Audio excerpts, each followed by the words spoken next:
It is very, very special for me. I am really happy to be here, and I've been received welcomes.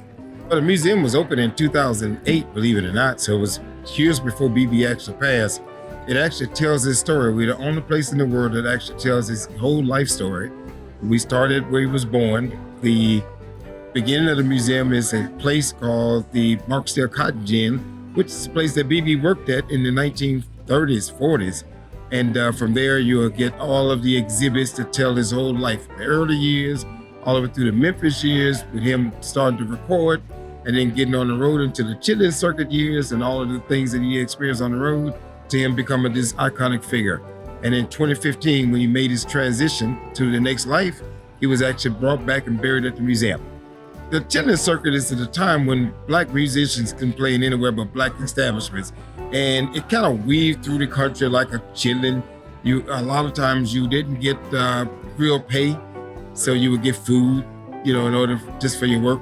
So it's just one of those days that the times that, things was a little bit different, In Memphis, B.B. King's club is obviously very famous.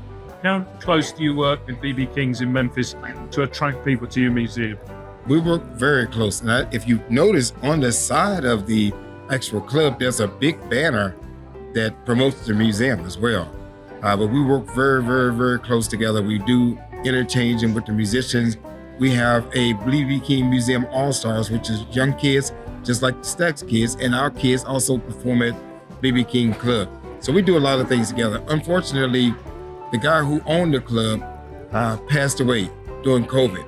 And it was a little legal battle for a while, but his daughters now operate the place. So we've really been working together, and we're planning events for the 2025 centennial at B.B. King's Club. So it's gonna be great.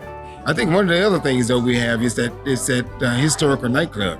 So if you look at in Indianola, there's a place called Club Ebony. Club Ebony was a place that opened in 1948. So it's an old place. It's been around for a long time, and this is the place where all those old artists cut their teeth out up there. The Howlin' Wolves, the Muddy Waters, the James Brown. All these guys played in this place, all of the Kings, of course. And BB met his second wife there in 1955, and then eventually married her. And of course, in 1958, they were married. But he continued to come back to do homecoming festivals and do that particular event at Club Ebony all the way up to 2014 before he passed away. Club Ebony is one of those authentic places, that you can just immerse yourself into the culture. But when you come to B.B. King Museum, of course, you can hear a lot of B.B. King music, so you have to feel that. Then once you leave there and you get out into the community, now you're dealing with the live musicians. A lot of the guys who learned from BB, who played with BB, or who were influenced by BB. So that's where we are.